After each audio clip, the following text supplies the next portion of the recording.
Welcome to my YouTube channel. आप सभी का स्वागत है दोस्तों आज हमारे यूट्यूब चैनल में। आज हम बात करेंगे प्राग ऐतिहासिक काल के बारे में, प्राग ऐतिहासिक के संपूर्ण इतिहास के बारे में।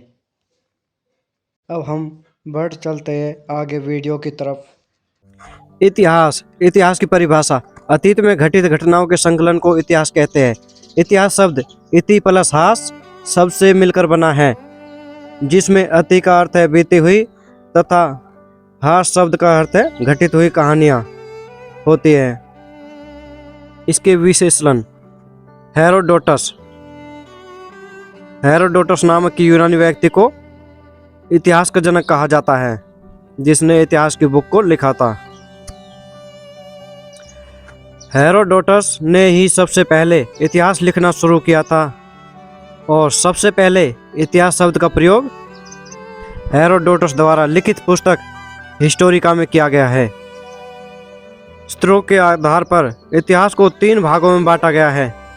नंबर 1 प्राग ऐतिहासिक काल, नंबर 2 आदि ऐतिहासिक काल, नंबर 3 ऐतिहासिक काल। प्राग ऐतिहासिक काल, जिसमें लिखित साक्ष्य नहीं मिलते, केवल पत्थरों का ही प्रयोग हुआ था।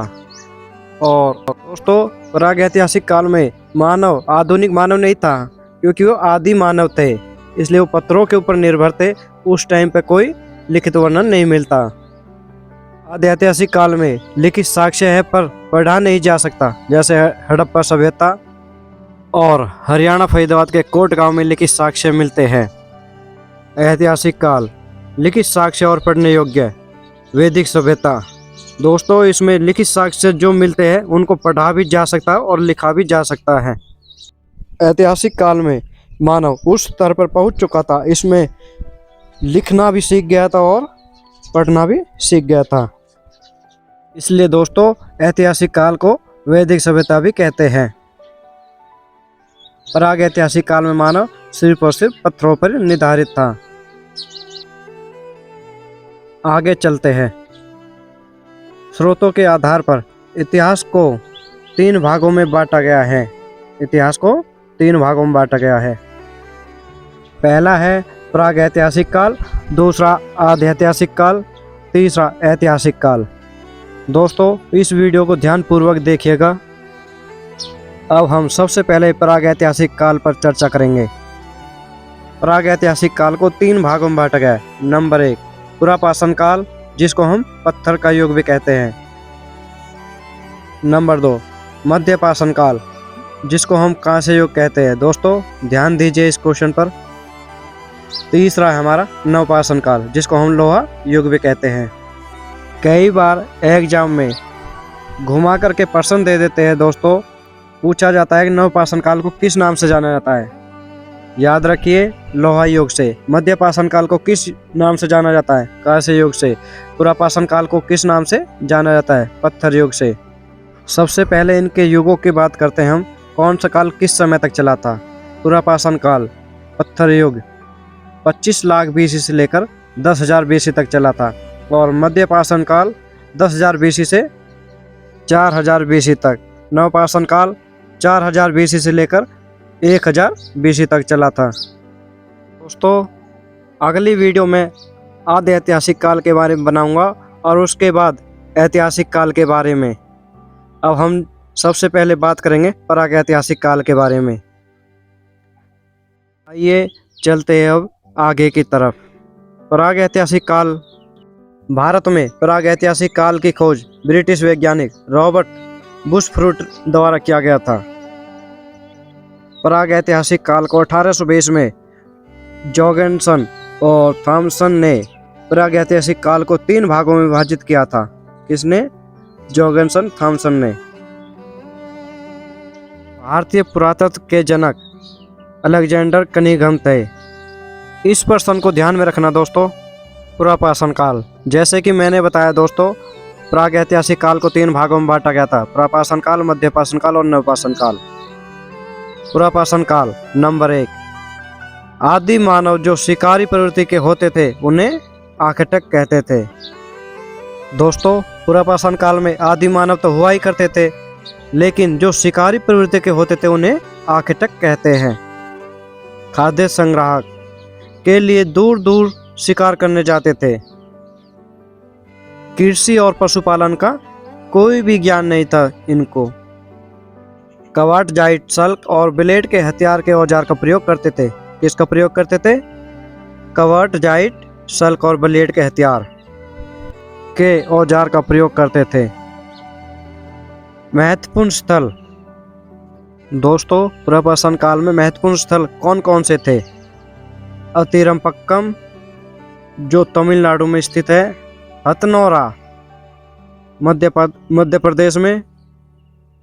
और दोस्तों एक बात को ध्यान में रखना, जो मानव की खोपड़ी के साक्ष्य प्राप्त हुए हैं वे तमिलनाडु और हथनौरा से प्राप्त हुए। हथनौरा मध्य प्रदेश से। भीमबेटका जो मध्य प्रदेश में स्थित है। नर्मदा नदी से सर्वप्रथम प्राचीनतम चित्रकारी के साक्ष्य प्राप्त हुए। भीमबेटका से कौन से चित्र प्राप्त हुए? मानव की चित्रकारी के। मिर्जापुर जो यूपी में स्थित है। मिर्जापुर यूपी से कौन से साक्ष्य प्राप्त हुए? मानव के औजार जो पत्थरों के बनाए गए थे, पत्थरों के ही काल में। आज के समय की बात करें तो सबसे ज़्यादा औजार अरावली पहाड़ी से प्राप्त हो रहे हैं। मध्यपाषाण काल। आखेटक शिकारी खाद्य संग्राहक करते थे। दोस्तों आखेटक शिकारी को कहते हैं और खाद्य संग्राहक करते थे। पुरापाषाण काल में मानव खाद्य संग्राहक करते थे। मध्यपाषाण काल में पशुपालन की शुरुआत हो गई थी। किस काल में हुई थी पशुपालन की शुरुआत? मध्यपाषाण काल में। पालतू पशु के रूप में कुत्ते को सर्वप्रथम पालना शुरू किया। कुत्ते को किस काल में पालना शुरू किया था? मध्यपाषाण काल में। कई बार एग्जाम में आ जाते हैं दोस्तों, यह क्वेश्चन पूछा जाता है कि कुत्ते को किस काल में पाला गया था? दोस्तों मध्यपाषाण काल में सूक्ष्म पत्थर और माइक्रोलिथिक पत्थरों के हथियार के औजार प्रयोग करते थे। मध्यपाषाण काल के महत्वपूर्ण स्थल कौन कौन से थे? मृतभांड। मृतभांड किसे कहते हैं? मिट्टी के बर्तन के जो साक्ष्य मिले हैं उसको मृतभांड कहते हैं दोस्तों। चौपनी मांडो उत्तर प्रदेश में मिट्टी के बर्तन के साक्ष्य मिले हैं। और सराय नाहर राय उत्तर प्रदेश से भी मिट्टी के बर्तन के साक्ष्य प्राप्त हुए दोस्तों। इसके बाद बैगौर स्थल से चीनी मिट्टी के साक्ष्य प्राप्त हुए हैं। प्रश्नों पर ध्यान देते रहिए दोस्तों। बागौर राजस्थान और आदमगढ़ से सर्वप्रथम पशुपालन के साक्ष्य मिलते हैं। बैगौर स्थल राजस्थान में पड़ता है दोस्तों। पशुपालन के साक्ष्य सर्वप्रथम कहाँ से प्राप्त हुए दोस्तों? बागौर राजस्थान और आदमगढ़ से। अब हम आग के बारे में बात करें। आग के साक्ष्य सर्वप्रथम कहाँ से प्राप्त हुए? आग के साक्ष्य सर्वप्रथम चाओजू गोजियन गुफा चीन से प्राप्त हुए। इस प्रश्न को भी ध्यान में रखें दोस्तों। आग के सर्वप्रथम साक्ष्य हमें चाओजू गोजियन गुफा से प्राप्त होते हैं जो कि चीन में स्थित है। बागौर राजस्थान से हमें पशुपालन के साक्ष्य मिलते हैं। सराय नाहर राय और चौपनी मांडो से हमें मिट्टी के बर्तन प्राप्त हुए। नवपाषाण काल। पशुपालन का व्यवस्थित रूप किस काल में देखने को मिलता है? नवपाषाण काल में। ठीक दोस्तों, समाज की स्थायी निवास प्रारंभ। मतलब कि दोस्तों यह टहलते टहलते एक जगह पर व्यवस्थित हो गए, यानी कि एक परिवार में यह इकट्ठे होते चले गए। फिर इनका एक परिवार बनता चला गया और पशुपालन करने लगे थे। उससे पहले यह शिकारी थे, यानी कि ये लोग शिकार पर आधारित थे। शिकार की खोज में यह इधर से उधर घूमते रहते थे। लेकिन जब इन्होंने पशुपालन शुरू कर दिया था और उसके साथ साथ कृषि भी करनी शुरू कर दी थी। सर्वप्रथम कृषि इन्होंने जौ की थी। नवपाषाण काल के औजार स्लेट और पत्थर के साथ साथ हड्डियों के भी औजार हुआ करते थे। नवपाषाण काल से आगे की बात करें तो चिरांद। चिरांद बिहार के सारण जिले में स्थित है। यहाँ से नवपाषाण कालीन के मृतभांड और औजार प्राप्त हुए हैं। नवपाषाण के औजार कहाँ से प्राप्त हुए दोस्तों? बिहार के सारण जिले में स्थित मृतभांड के औजार प्राप्त हुए। कोल्डी हवा यूपी से सर्वप्रथम चावल के साक्ष्य प्राप्त हुए हैं। इस प्रश्न को भी ध्यान में रखना दोस्तों। चावल के जो साक्ष्य प्राप्त हुए सर्वप्रथम सबसे पहले कहाँ से प्राप्त हुए? कोल्डी हवा। कोल्डी हवा से चावल के साक्ष्य प्राप्त हुए हैं। और पहिए की खोज मेसोपोटामिया, इराक, सुमेरियन सभ्यता के काल में हुआ था। पहिए का आविष्कार कब हुआ था, यानी पहिए की खोज कब हुई थी? मेसोपोटामिया, इराक, सुमेरियन सभ्यता के काल में हुआ था। कई बार एग्जाम में पूछा जाता है दोस्तों, भारत में पाषाणकालीन सभ्यता का अनुसंधान सर्वप्रथम कब प्रारंभ हुआ? Number A 1825, number B 1863, number C 1912, number D 1926। दोस्तों इसका सही आंसर है नंबर बी 1863। अब विश्लेषण देखते हैं चार्ल्स डार्विन। चार्ल्स डार्विन का मत था कि प्रकृति क्रमिक परिवर्तन द्वारा अपना विकास करते थे। विकासवाद कहलाने वाला यही सिद्धांत आधुनिक जीव विज्ञान की नींव बना और डार्विन को इसलिए मानव इतिहास का सबसे बड़ा वैज्ञानिक भी माना जाता है। सबसे बड़ा वैज्ञानिक किसको माना जाता है? डार्विन को मानव के इतिहास का सबसे बड़ा वैज्ञानिक माना जाता है डार्विन को। अगला प्रश्न है, इतिहास किसे कहते हैं? नंबर ए अतीत का अध्ययन, वर्तमान का अध्ययन और आने वाले कल का अध्ययन, या फिर इनमें से कोई नहीं। दोस्तों इसका सही आंसर है नंबर ए अतीत का अध्ययन। इतिहास को कितने भागों में बांटा गया है? इतिहास को 3 भागों में बांटा गया है। इसका सही आंसर है बी। इतिहास के जनक कौन थे? अभी आपने पढ़ा भी था दोस्तों। इसका सही आंसर है हेरोडोटस। हेरोडोटस को ही इतिहास का पिता कहा जाता है दोस्तों। ये रहे इतिहास के जनक। आप देख सकते हैं इन्हीं को इतिहास का जनक कहा जाता है। अब बात आती है कि इतिहास किस भाषा का शब्द है? तो दोस्तों इसका सही आंसर है नंबर ए ग्रीक। यह लिखित लिपि आप देख रहे हैं, यह लिखित लिपि ग्रीक भाषा में ही आती है। अगला प्रश्न है, मानव द्वारा प्रथम पालतू पशु क्या था? यानी कि सर्वप्रथम पालतू पशु कौन सा था? नंबर ए कुत्ता। कुत्ते को ही मानव ने सबसे पहले पालना शुरू किया था। अगला प्रश्न है, आग की खोज कब की गई थी? तो दोस्तों इसका सही आंसर है नंबर ए पुरापाषाण काल। आग का ज्ञान पुरापाषाण काल में प्राप्त हो चुका था, लेकिन आग का उपयोग नवपाषाण काल में ही मानव ने किया था। तो दोस्तों इस प्रश्न में पूछा गया है, आग की खोज कब की गई थी? नवपाषाण काल में मानव ने आग का उपयोग करना तो सीख लिया था, लेकिन आग की खोज तो पुरापाषाण काल में हुई थी। पुरापाषाण काल में ही आग की खोज हुई थी, इसलिए इसका सही आंसर है नंबर ए पुरापाषाण काल। अगला प्रश्न हमारा, मनुष्य ने पृथ्वी पर सबसे पहले किस धातु का प्रयोग किया था? तो दोस्तों इसका सही आंसर है नंबर डी तांबा। ध्यान में रखना दोस्तों इस प्रश्न को। मनुष्य ने पृथ्वी पर सबसे पहले तांबा धातु का ही प्रयोग किया था। किस धातु का प्रयोग किया था? तांबा धातु का। इसके विश्लेषण, जिस काल में मनुष्य ने पत्थर और तांबे के औजारों के साथ साथ प्रयोग किया, उस काल को ताम्रपाषाणिक काल कहते हैं, यानी कि कॉपर स्टोन एज कहते हैं। सर्वप्रथम किस धातु को औजारों में प्रयोग किया गया? वह थी तांबा। ऐसा माना जाता है कि तांबे का सर्वप्रथम प्रयोग करीब 5000 ईसा पूर्व किया गया था।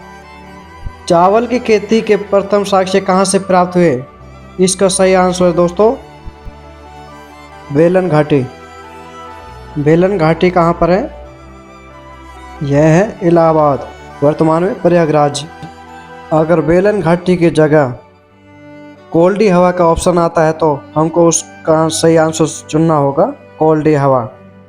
अगला क्वेश्चन दोस्तों हमारा, बिहार के चिरांद नामक नवपाषाणकालीन स्थल से क्या प्राप्त हुआ था? अभी कुछ देर पहले हमने इस प्रश्न को पढ़ा था दोस्तों, उसमें बताया गया था नवपाषाणकालीन स्थल से क्या क्या प्राप्त हुए थे। नवपाषाण काल में हमें हड्डियाँ भी प्राप्त हुई थी, गेहूं की बालियाँ भी प्राप्त हुई थी, पत्थर के औजार प्राप्त हुए थे। इसलिए दोस्तों इसका सही आंसर है ऑप्शन नंबर डी, उपरोक्त सभी। हमको यहाँ पर तीनों ऑप्शन प्राप्त हुए, हड्डियाँ भी प्राप्त हुई है, गेहूं की बालियां भी प्राप्त हुई है, पत्थर के औजार भी प्राप्त हुए हैं। बिहार के चिरांद नामक नवपाषाण कालीन स्थल से हमको तीनों ऑप्शन प्राप्त हुए, यानी कि तीनों आंसर प्राप्त हुए। इसका सही आंसर है नंबर डी। विशेषण, भारत में यह नवपाषाण काल का पहला ज्ञात स्थल है। यहाँ हुए खुदाई से यह पता चला है कि यह स्थान नवपाषाण काल यानी कि 2500 ईसा से लेकर 1345 ईसा पूर्व तथा ताम्र युग में आबाद था। खुदाई में यहाँ से हड्डियाँ, गेहूं की बालियाँ तथा पत्थर के औजार मिले हैं, जिससे यह पता चलता है कि यहाँ बसे लोग कृषि, पशुपालन एवं आर्किटेक्ट से संकलन थे। मानव ने नवपाषाण काल में कृषि करना भी सीख लिया था और पशुपालना भी शुरू कर दिया था। इसलिए हमको यहाँ से नवपाषाण काल की खुदाई में हड्डियाँ और गेहूं की बालियाँ के साक्ष्य प्राप्त हो रहे हैं, यानी कि साक्ष्य प्राप्त हुए हैं। दोस्तों, भारत में यह नवपाषाण काल का पहला ज्ञात स्थल है। आधुनिक मानव का वैज्ञानिक नाम क्या है? इसमें पूछा गया है इस क्वेश्चन में, आधुनिक मानव का वैज्ञानिक नाम क्या है? होमो सैपियन। होमो सैपियन ही आधुनिक मानव का वैज्ञानिक नाम है। तो दोस्तों, इसका सही आंसर है होमो सैपियन। अब आता हमारा अगला क्वेश्चन दोस्तों, मानव ने कृषि कार्य किस काल से प्रारंभ किया था? नंबर ए पुरापाषाण काल, मध्यपाषाण काल, नवपाषाण काल, इसमें से कोई नहीं। ऑप्शन नंबर ए पुरापाषाण काल में मानव खाद्य संग्राहक था, आर्किटेक्ट खाद्य संग्राहक था, क्योंकि इस काल में मानव आधुनिक मानव नहीं था, आदि मानव था। तो दोस्तों, इसका सही आंसर है नंबर बी, मध्यपाषाण काल। मध्यपाषाण काल में मानव ने धीरे धीरे खेती करना सीख लिया था, लेकिन प्रॉपर तरीके से खेती करना नवपाषाण काल में ही सीखा था, यानी कि नवपाषाण काल में ही प्रारंभ हुआ था कृषि कार्य करना। विश्लेषण, कृषि का विकास कम से कम 7000 से 13000 ईसा वर्ष पूर्व हो चुका था। नवपाषाण काल से मानव ने कृषि कार्य प्रारंभ किया, जिससे उसमें स्थायी निवास की प्रवृत्ति विकास हुई। कृषि भूमि को खोदकर अथवा जोतकर, बीज बोकर बेहतरीन रूप से अनाज उत्पन्न करने की प्रक्रिया को कृषि अथवा खेती कहते हैं। मानव ने यानी मनुष्य द्वारा सर्वप्रथम जौ की खेती की गई थी। मनुष्य ने सर्वप्रथम खेती कौन सी की थी? जौ की खेती की थी। प्रॉपर तरीके से कब खेती करना सीखा था मानव ने? यानी कि कृषि करना सीखा नवपाषाण काल में। तो दोस्तों, इसका आंसर नवपाषाण काल ही है। मध्यपाषाण काल में खेती करना शुरू किया था, लेकिन प्रॉपर तरीके से खेती करना नवपाषाण काल में ही सीखा था। मध्यपाषाण काल में कुछ अंकुरित बीज यानी कि उग आए थे, जिससे मानव को लगा कि इसे हम अपना भोजन का आहार बना सकते हैं, यानी कि आहार में ले सकते हैं। लेकिन प्रॉपर तरीके से जो कृषि की गई थी वो नवपाषाण काल में ही की गई थी। मानव विकास का क्रमिक विकास सिद्धांत किसने दिया था? तो दोस्तों, इसका सही आंसर है नंबर ए, चार्ल्स डार्विन। मानव विकास का क्रमिक विकास सिद्धांत किसने दिया था? चार्ल्स डार्विन ने। पहिए का आविष्कार किस काल में हुआ था? इसका सही आंसर है नंबर बी, नवपाषाण काल। नवपाषाण काल में ही पहिए का आविष्कार हुआ था। अब चलते आगे की तरफ। विश्लेषण, इसमें बताया गया है लकड़ी के पहिए का आविष्कार सबसे पहले 3500 ईसा पूर्व मेसोपोटामिया, इराक में हुआ था। लकड़ी के पहिए का आविष्कार सबसे पहले कहाँ हुआ था? मेसोपोटामिया, इराक में हुआ था। इस पहिए को लकड़ी के कई तख्तों से जोड़कर बनाया जाता था तथा इसका आविष्कार सुमेरियन सभ्यता के काल में हुआ था। मनुष्य द्वारा हथियार के रूप में कुल्हाड़ी का सबसे पहले प्रयोग किया गया था।